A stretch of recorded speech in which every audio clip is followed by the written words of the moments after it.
Okay, there we go. Okay. All right, before we begin this morning, let's go to Heavenly Father in a word of prayer. And Dell, would you mind directing our minds in that prayer? Our most loving Heavenly Father, we thank Thee so much for this beautiful day and for the good night's rest that we had, and for this privilege we have to be able to be with brothers and sisters in Christ, to study Thy Word and have a better understanding of those things that You expect of us. We ask, Father, that You be with our sister Doris as she's in the hospital suffering from pneumonia, that she might recover from her illness.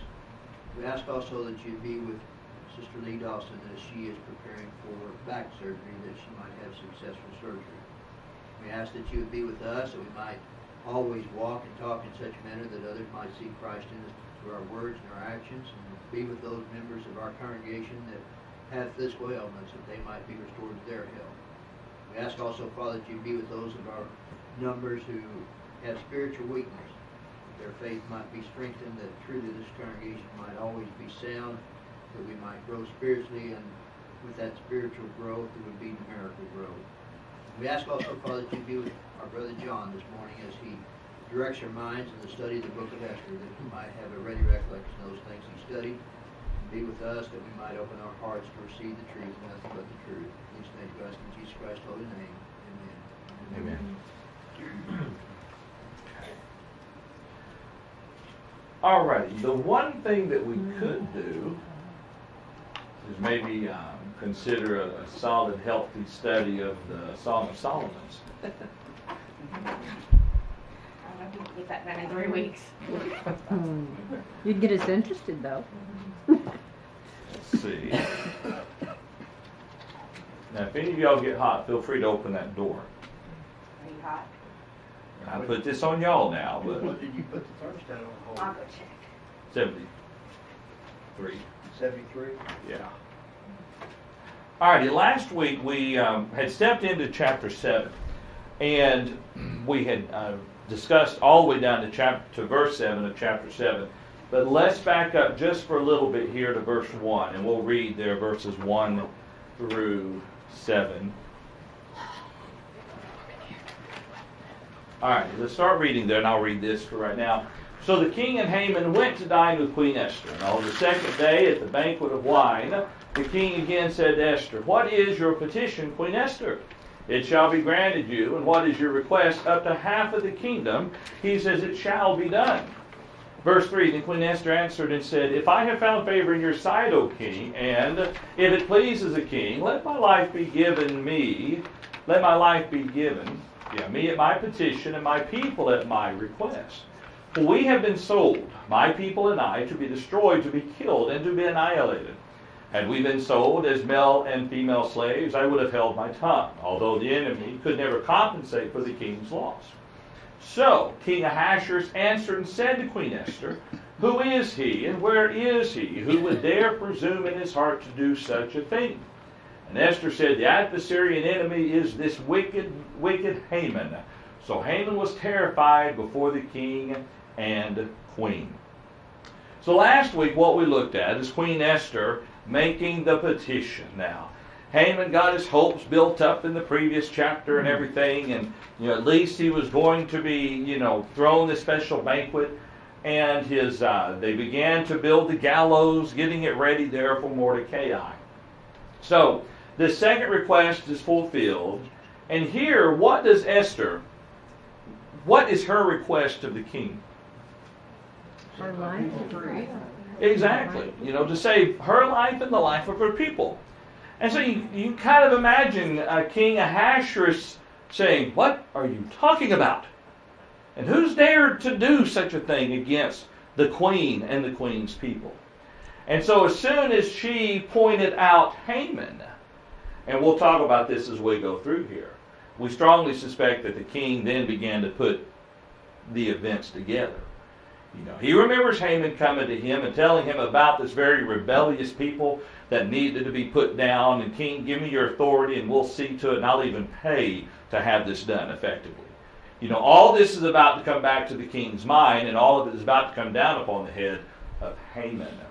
Any thoughts or comments about that, though, before we continue in our reading? It's interesting that she described him as this wicked Haman. Yes. That's a very good point. She said, this adversary and enemy is this wicked Haman. That's right. Any other thoughts or comments? Okay. Let's start our reading now in verse 7. Start there. And Dale, let's start with you, if you would, and read for us verses 7 and 8, please. Then the king arose in his wrath from the banquet of wine and went into the palace garden. When Haman stood before Queen Esther, pleading for his life, for he saw that evil was determined against him by the king. When the king returned from the palace garden to the place of the banquet of wine, Haman had fallen across the couch where Esther was. Then the king said, "Will he also assault the queen while I am in the house?" As the word left the king's mouth, they covered Haman's face. Okay, there is just a little part of us that wants to feel a little bit sorry for Haman at this point.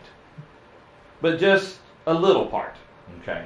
Kind of look at this, what happens here. The king, he's angry. So he leaves the banquet of wine, he goes out to the garden. Haman stands up before Queen Esther. And you can probably imagine him as this is pleading for his wife, or for his life there. You know, you've got to stop this. You know, you've got to save me. You talk to the king. You know the king. And she was probably saying to him, "I'll do no such thing." And he gets he's so fraught with worry that he stumbles over and falls on her. You know? And so when the king comes back in, there's Haman having fallen across the couch where Esther was, and said, "Oh, so you're going to assault my wife as well?" Yeah. And I'm not trying to make light of it, but you know this guy was panicked there in verse 7. Because he saw evil was determined against him by the king. There was no way he was going to leave. There was no way the day was going to end without serious consequence falling upon him. And we'll find out how serious exactly here in a few minutes. And then, of course, verse 8, as we pointed out, will he also assault the queen while I'm in the house? Was he really assaulting the queen? Assaulting the queen? No. Assaulting. Sounds like I'm saying assaulting. However you say it. It looked like he was assaulting the queen, but in reality, maybe he was, maybe he wasn't. But as far as the king was concerned, that was enough. And so what did they do to Haman's face? Covered it. Covered it. Kind of reminiscent of some of the mob movies you might have seen years ago. They come in to abduct someone, they cover his face, and not a good sign for Haman. Any thoughts or comments? Yes, Miss Pat. There's a little comment in this Bible. It says, "A veil was placed over the face of someone condemned to death because the Persian kings refused to look upon a face of a condemned person." Okay, that's a very good point. One note that I've got says that it was a common, well-known in both ancient and modern times, common practice. Yeah, and the Septuagint adds, "Go, sergeant, cover his head and hang him on the accursed tree." Go, sergeant, and cover his head, hang him on the accursed tree.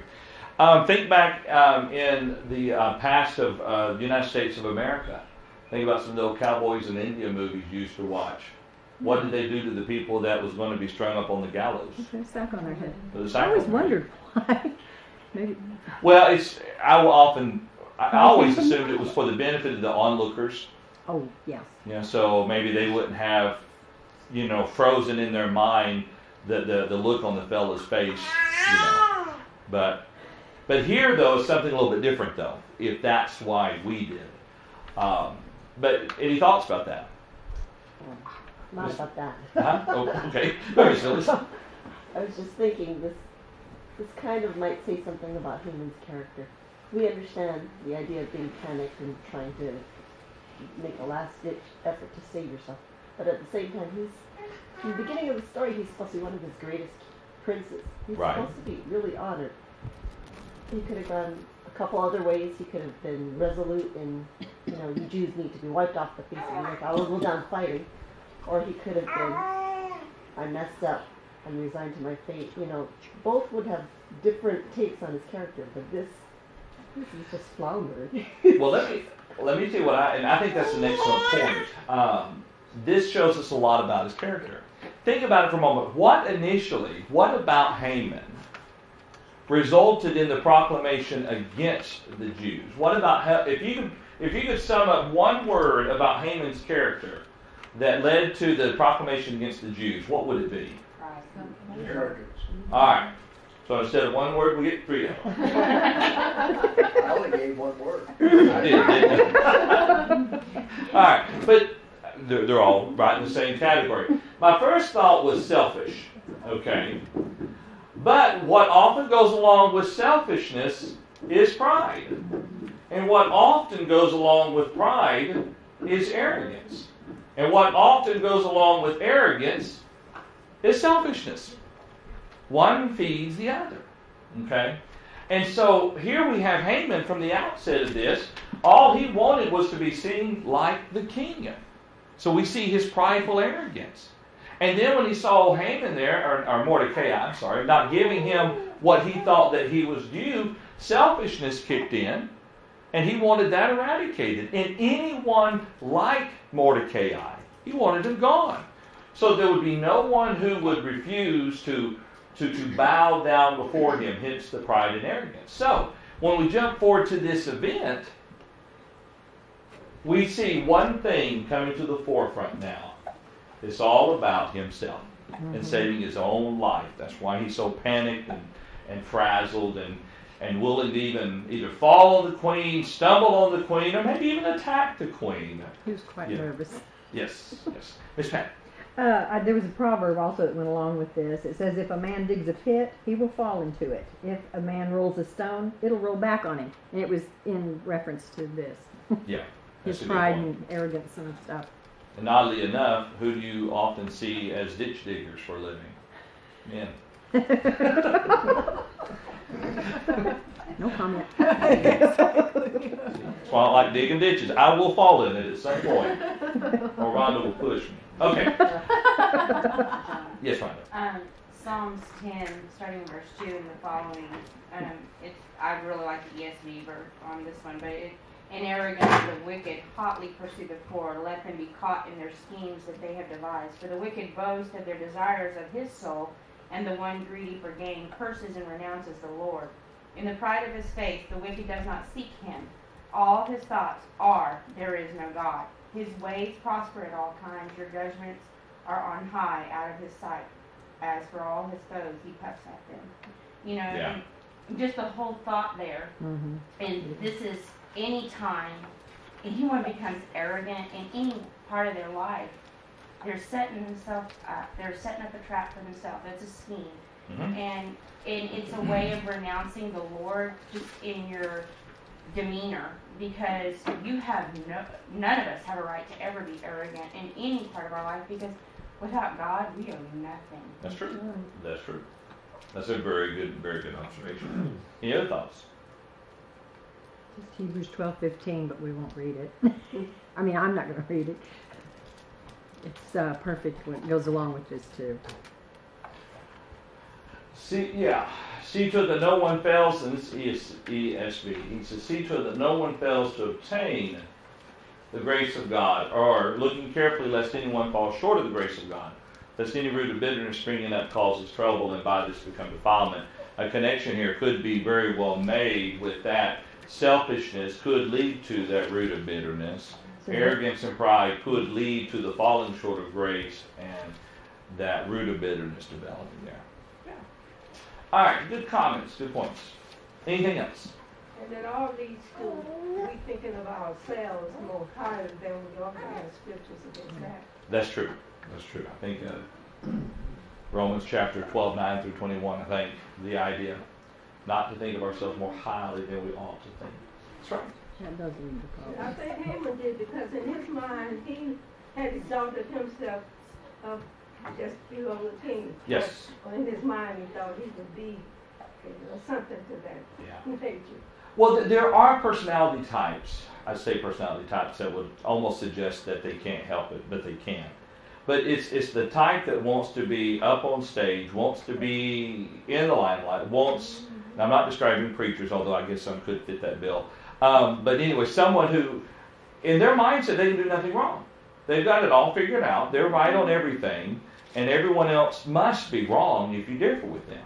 And they just think so highly, as you pointed out, of themselves. They think so highly of their opinion They think so highly of their own views.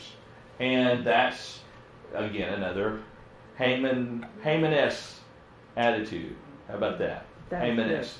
So many of the kings, both in Israel, of course, Israel never had a godly king, but in Judah, you see they start out good, and their pride, their arrogance, their, oh, look what all I can do. Yeah. They forget all about God, and that's when they fall every time.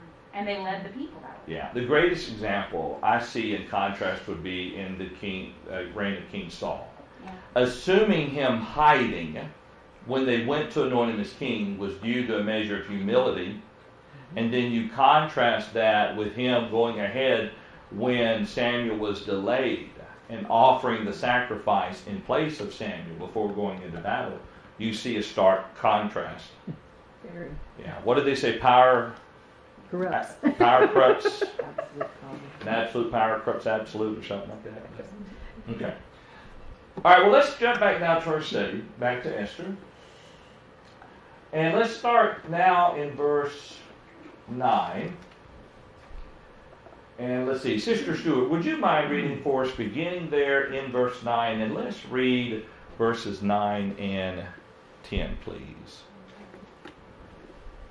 Now Harbona, one of the eunuchs, said to the king, Look, the gallows 50 cubits high, which Haman made for Mordecai, who spoke good on the king's behalf, is standing at the house of Haman. Then the king said, Hang him on there. So they hanged Haman on the gallows that he had prepared for Mordecai. Then the king's wrath subsided. Okay. One of the many instances throughout history that a man was heard saying, I shouldn't have listened to my wife. But it was his, no really, I mean, it was her idea, wasn't it, to go ahead and build the gallows and to get them ready and everything. But She didn't like him. yeah. So here you have Harbona, one of the eunuchs. He says to the king, look over there, gallows, 50 feet high, 50 cubits high, higher than 50 feet. Haman had made for Mordecai, the one that spoke good on your behalf, king. It stands ready at Haman's house. That means that the purpose to the gallows was becoming known amongst the people that lived in that area. That's a good point. This chief eunuch here knew. Now, we don't need to assume that it was all done quietly. I figure Haman was probably pretty vocal. The only one that didn't know who it was for was the king. You know, Well, or at least it appears that way. we might also assume that Harbona was the eunuch who went to Haman to invite him to this wine feast. And so when he went there, he saw the gallows. Okay. And he would have heard and known or been told by somebody who they were for, possibly. You couldn't ignore something like that. Yeah. Right. Like, Well, it's a public execution. You know what's about to happen. So, and they'll make sure the point. If this is the same one that Esther had sent, then undoubtedly, I say undoubtedly, we don't know for sure, but it's possible he would have known her plans. You know, maybe she confided into him about Mordecai, about the problems, why she won't throw the feast. You know, we make a lot of assumptions there. That's kind of what this series has done on the Bible. If you've heard about it on the History Channel, they make a lot of assumptions in the gap in between verses and kind of fill in with some detail. Some they actually change, but we just don't know for certain. But notice here, where does it say the gallows were located at? The house of Haman. So do you think one of the kids said the next morning, Mom, what's Dad doing hanging around outside? Because, I mean, they were going to hang him on it. If you say so. Don't you think they would have been shamed of that? Oh, without a doubt, yeah. I don't think they would have looked up to them. I can only say that in somewhat jest because of how long ago it was. I mean, and this is really not to make light of what happened. Haman brought this on himself. But his family, that's kind of my point, his family would have seen it, would have known about it. They very well probably saw it happening. I can't imagine that. Ooh. Yeah. I'll hold off any more lighthearted comments. Especially we won't call them shish kebab. Any thoughts, though? Now, as we talked about last week, Haman's family will not be killed. Okay, not this way. Haman will die. The family will be essentially sold as slaves or taken as slaves, given to the house of Esther. I believe, if I remember correctly, and we'll read this here in a little bit. But his sons will be killed. Okay, just not through this method, or at least it's not stated through this method. Sad fun. All right. Any thoughts or comments? Okay. So let's look at the questions here real quick from chapter 7.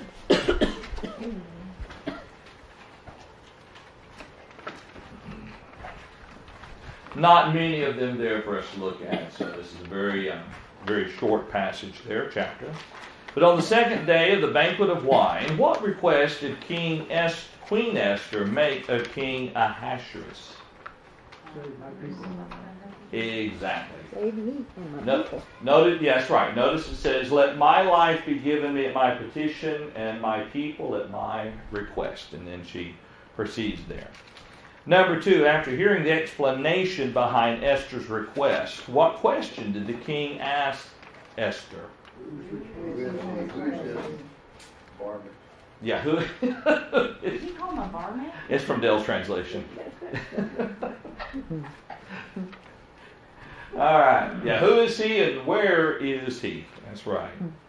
Number 3, why was Haman terrified before the king and queen? Yep, he was so frightened, he knew that, as was pointed right down through here, that evil was upon him. All right, any thoughts on that? Number 5, why did the king ask, quote, "Will he also assault the queen while I am in the house?" Exactly. He'd fallen across her while she was sitting on the couch. It didn't say he fell across her, he fell across the couch. What he did basically is he knew that his life was in danger here, and he lowered himself as prostrate as he possibly could, pleading for his life. So he fell across the couch. The couch in those days was generally a longer type deal. She's sitting in one place. He fell right beside her in all probabilities, as low as he could get, begging for his life. That's possible. I also like the image that he actually tripped and so panicked, fell across her. The king said, "What are you doing? Trying to assault my wife as well?" But that's a good point, though. The idea the king had here, when he saw Haman there, he already had determined how hideous Haman was, that Haman very well might attack his queen, just because of the fact that he's already been found guilty. Yeah, and the queen is not going to be alone. You imagine the king coming back in and all the guards surrounding Haman, and Haman spread across the couch. Just that's a very good point. It doesn't say he fell across her. That's right. It says across the couch where she was. Any other thoughts? All right, look at number. But even then, he wouldn't have had that right to be that close to her. Yeah. Well, And that's why the king had this thought that he was possibly going to attack her. That's a very good point, because he was in such close proximity to the queen. Very possible. Very, very possible. And question number 5. What did the king order to be done with Haman? Varmint. All right. Or should we say vermin? I don't know. I think I've made enough puns and cracks about the Mordecai and the gallows. I'll let you do the rest of them, Dale. All right. Well, I'm not saying that for certain. I may have a good one here in a minute. But. All right. Let's come now to Esther chapter 8. Esther chapter 8.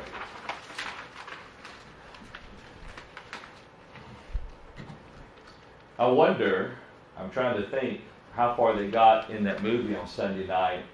They've not made it yet to this point. It'd be interesting to see if they do the story of Esther and Haman and how they reflect that. There was something, and I won't try to spend too much on this. We saw the last half of it on Sunday night. They covered the story of David. And the way they presented it, and at the start of each movie, they say this is a dramatization, okay? Which means they fill in certain things that just are left up to speculation and guessing.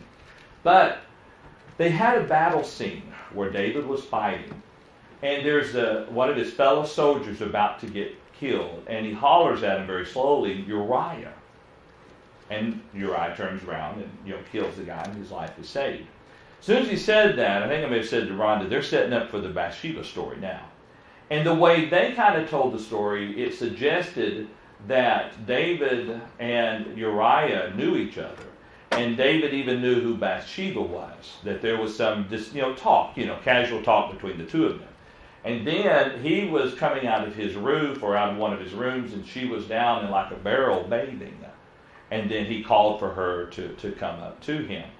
And she was somewhat hesitant because of Uriah. But the king said, nobody will know. And so then the story kind of proceeds. He tries to get Uriah to go and spend the night with her. And he says, I'm not going to do it with the soldiers in the field. It's not right for me to do it. And so David writes a note to Joab, the commander of the army, and sends it with Uriah. And it's the death warrant. And so Uriah goes up and gives it to Joab. Joab opens it. Uriah walks away. Then Joab reads it and throws it in the fire. And then it jumps to about a year later, roughly, with her holding the baby, and then Nathan coming up and confronting David about it. So it is interesting to throw out the possibility. The only problem I had with that is when David inquired about the woman, they said that is the wife of Uriah the Hittite. So the way the Bible tells it, it strongly suggests that if maybe she was too far away to really recognize who she was, or he did not know who she was. I kind of think he would know if Uriah's in his army. But but my point is, it's an interesting series, but they do a lot of fill-in that you have to remember is speculation. And if you don't know the Bible, you don't know what is speculation in the movie. So it's just interesting to see. I'm waiting to see what they finally do in the New Testament. That kind of worries me a little bit. You can take liberty with the Old Testament, filling in the blanks. If you hit the New Testament, Christ, you've got to be extremely careful.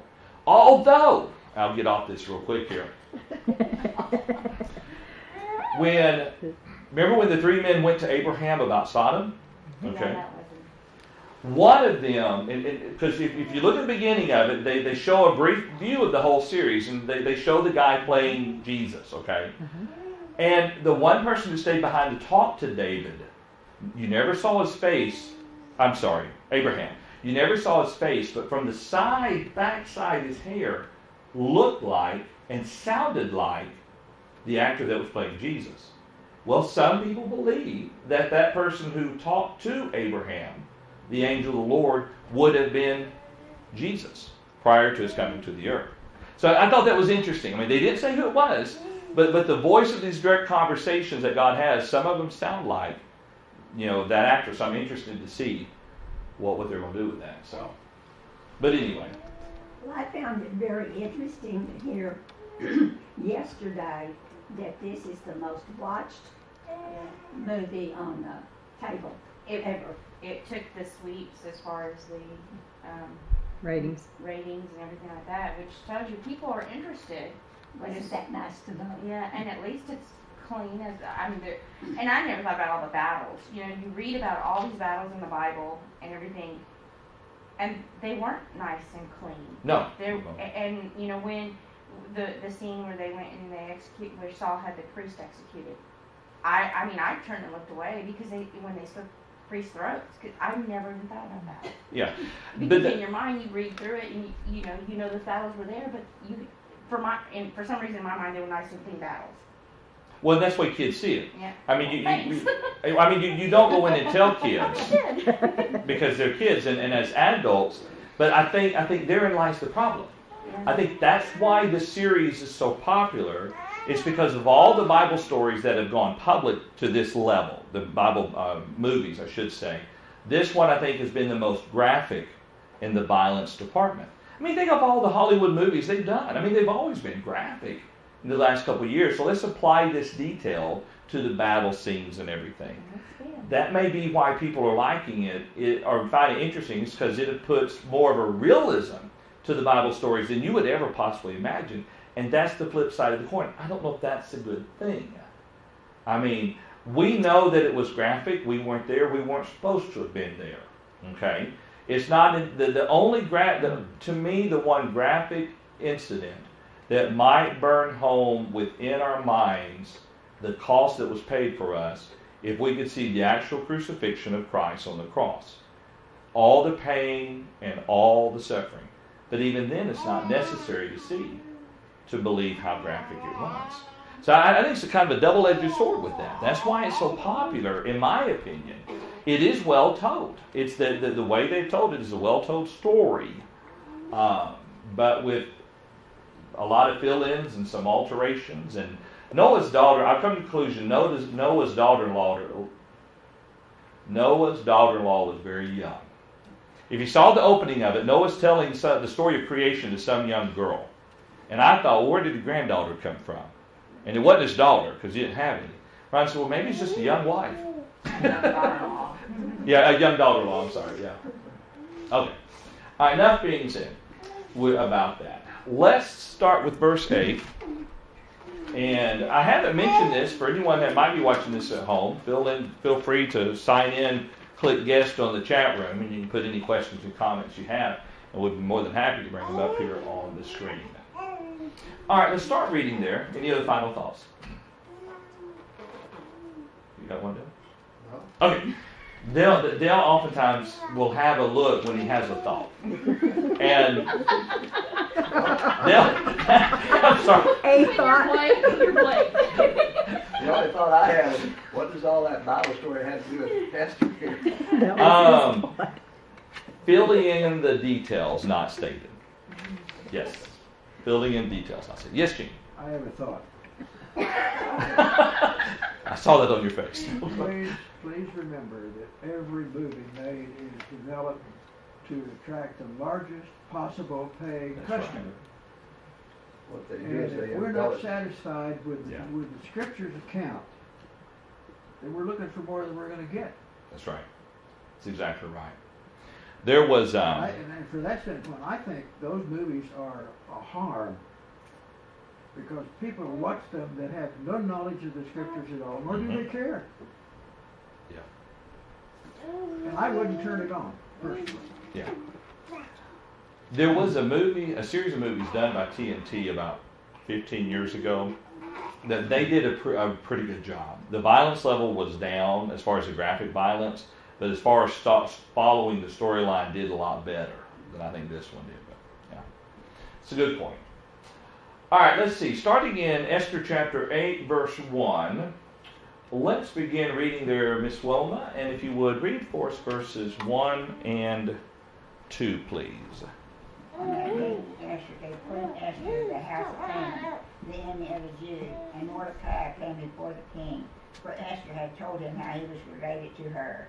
So the king took off his signet ring, which he had taken from Haman, and gave it to Mordecai. And Esther appointed Mordecai over the house of Haman. Okay. All right, let's stop there for a moment and back up there to verse 1. So, what did the king give Esther on this day? Haman's estate. Yep. Gave Esther Haman's estate. Gave her the house of Haman. And Mordecai, he came before the king, for Esther had done what? Yeah. She had revealed to the king, and I suspect this was all, at the same time, of course. She revealed to the king how Mordecai was related to her. So what did the king give Mordecai there in verse 2? The ring that he had originally given Haman. Exactly. That ring of authority, the signet ring, he gave it Mordecai. And Esther appointed Mordecai over the house of Haman. I like it because it says he took it from him and gave it to Mordecai. That's a good point. Took it He took it back from him. off the finger of Haman. Exactly. Pretty important thing to have. Yes, exactly. That was the law of the land signet. That's exactly right.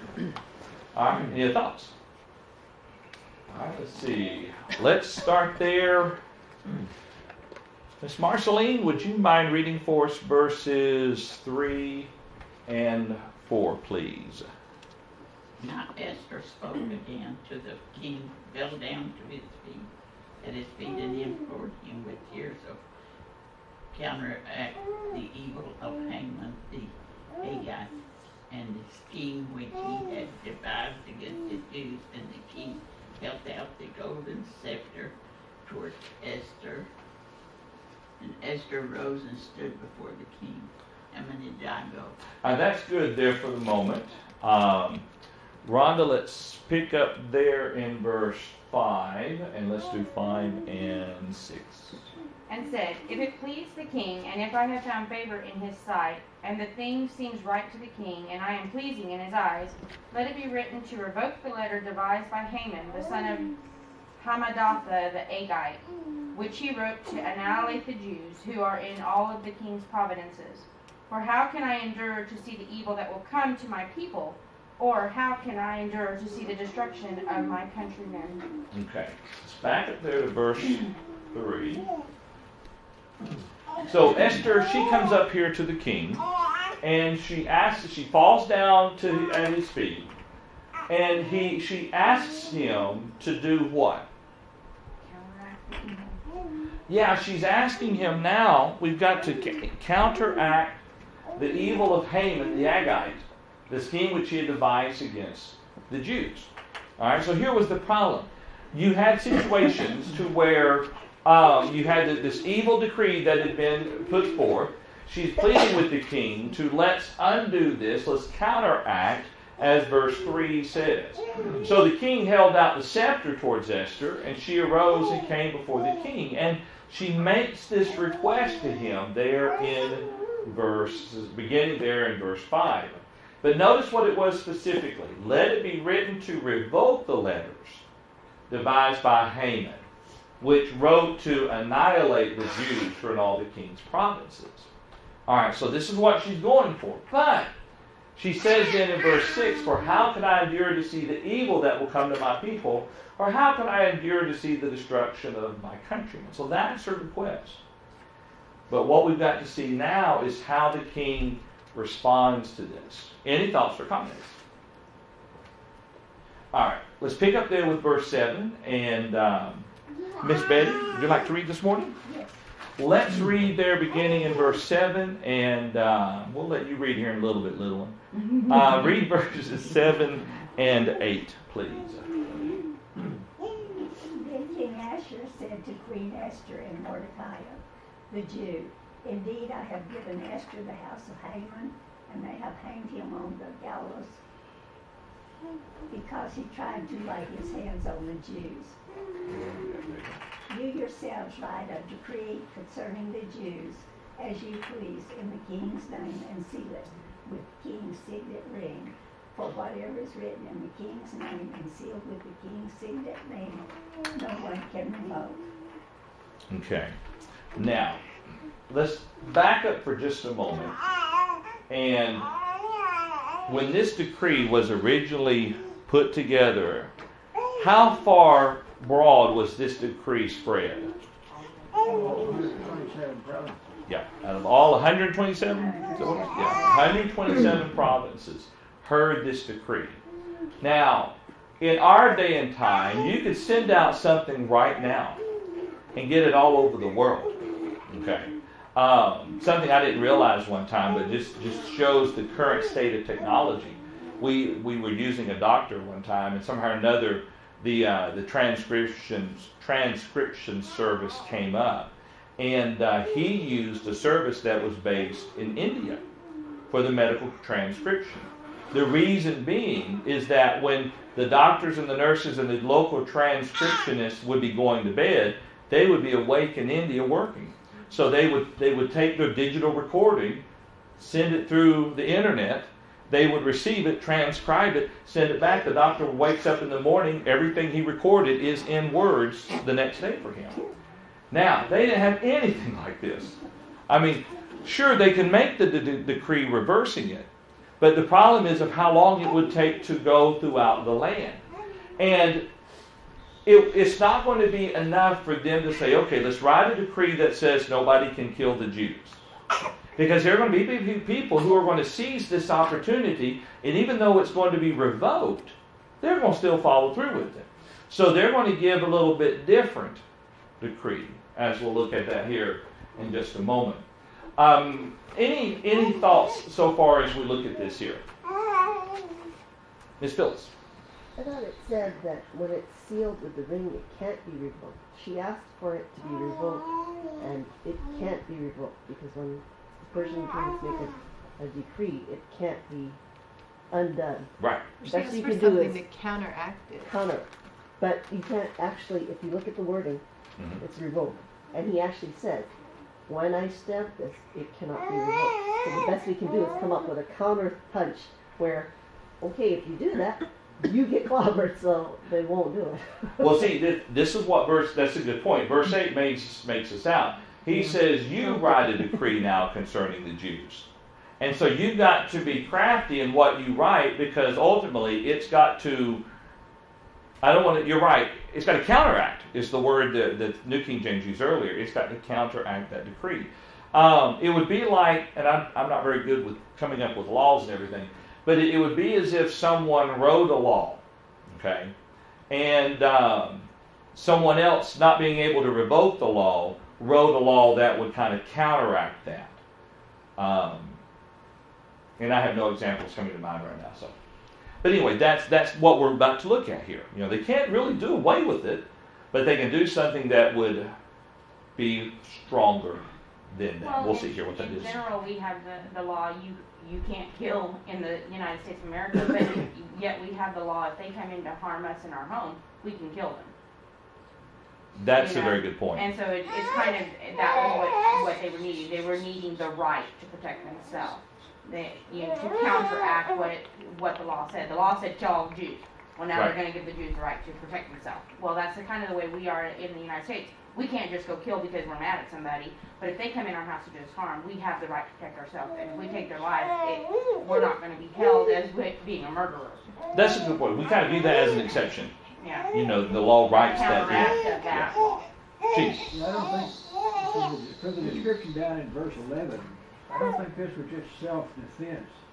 They were authorized to go to war against the people and to destroy everything, to take all the property, to cause him to perish. I mean, that was the authority that Mordecai had. And so the only way you could counteract the law was to go to war against it and destroy it. Exactly. Whoever would be trying to fulfill Haman's decree became an enemy of the Jewish people. Yeah, that's exactly right.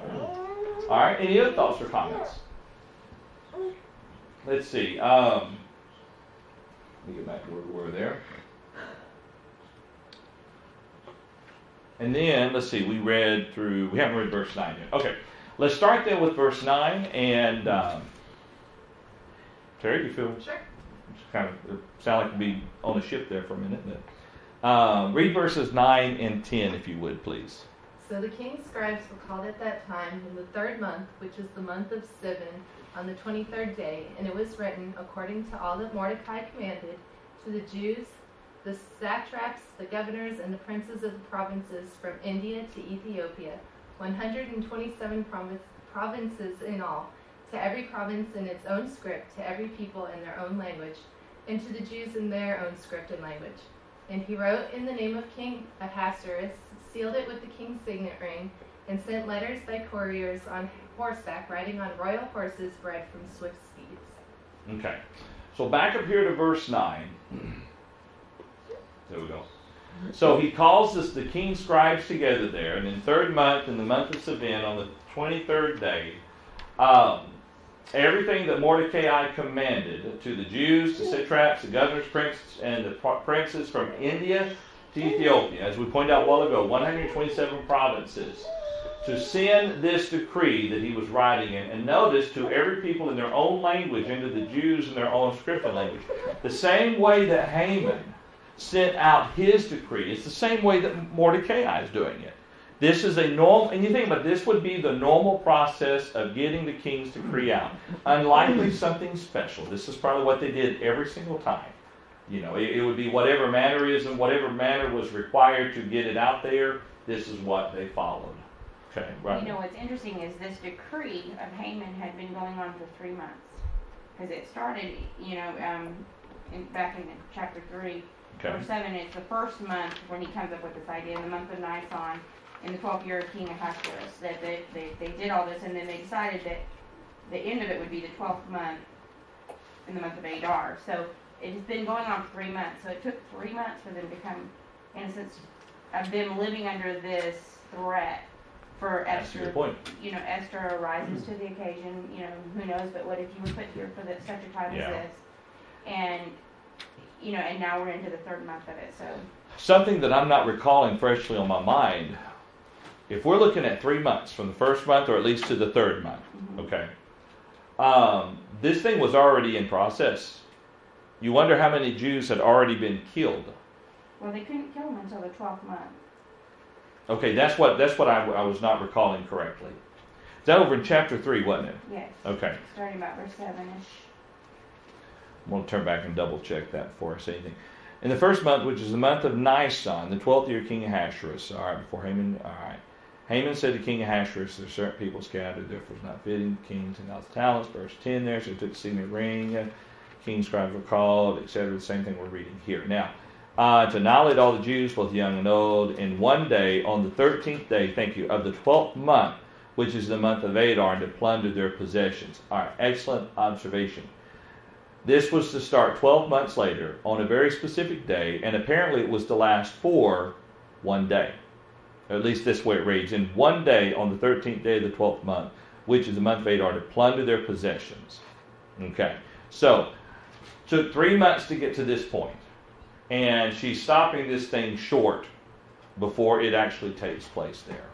And I think that's a very, very good observation, one that I missed on that. Any thoughts about that? Okay, so with that being said then, he wrote the name of King Ahasuerus, sealed it with the king's signet ring, sent letters by couriers on horsebacks, and spreading the word. All right, any thoughts before we look at verse 11?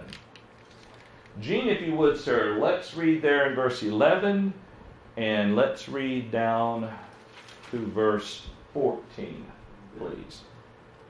Where the king granted the Jews, which were in every city, to gather themselves together, to stand for their life, to destroy, to stay, and to cause to perish all the power of the people and province that would assault them, both the little ones and women, and to take the spoil of them for prey.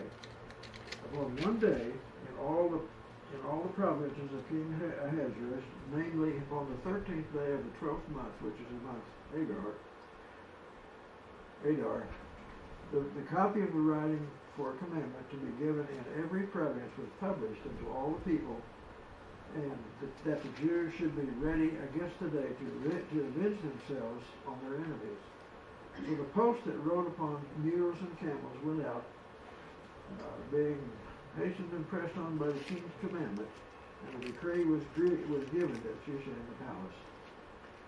All right, it is a good thing that we read chapter 3 a while ago, or briefly walked through it real quick there, because did you see a striking similarity between the decrees? Okay. Remember, we pointed out a while ago that more than likely it's not, they would be unable to revoke the decree, but instead they would do something that would counteract the decree. Yep. If you go back to verse 10, we just kind of passed over it, but that last statement there, riding on royal horses bred from swift steeds. Okay. That's a significant statement, because normally when you see something like this, it's riding by horseback. Okay. But this statement here stresses the urgency of getting this word out, because they use specific horses that was bred for speed. Okay. And camels. And camels. And mules and camels.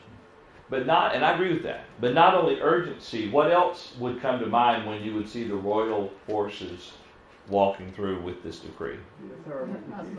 Authority of the king as well. So definitely you see the urgency behind it. You see the authority behind it too. Any other thoughts? I think it's a good observation there. We had missed that one. All right, look there at verse 11. So here's what the letters did. They permitted the Jews who were in every city to gather together and essentially what? Yeah, to protect themselves. But not simply to defend themselves, but to destroy, to kill, and annihilate, the New King James Version says, all the forces of any people or province that would assault them, both little children and women, and to plunder their possessions. So some Yahoo thought, okay, it's the 13th day of the 12th month of Adar, walks up to one of the Jews and draws his knife, he'll lose his life, his family, his home, everything. as Gene pointed out a while ago, essentially it was war. You think about it. On anyone who would attempt to follow through with the decree that Haman had tricked the king, in a manner of speaking, of putting into effect. In essence, this decree here was exactly the same decree that was written by Haman.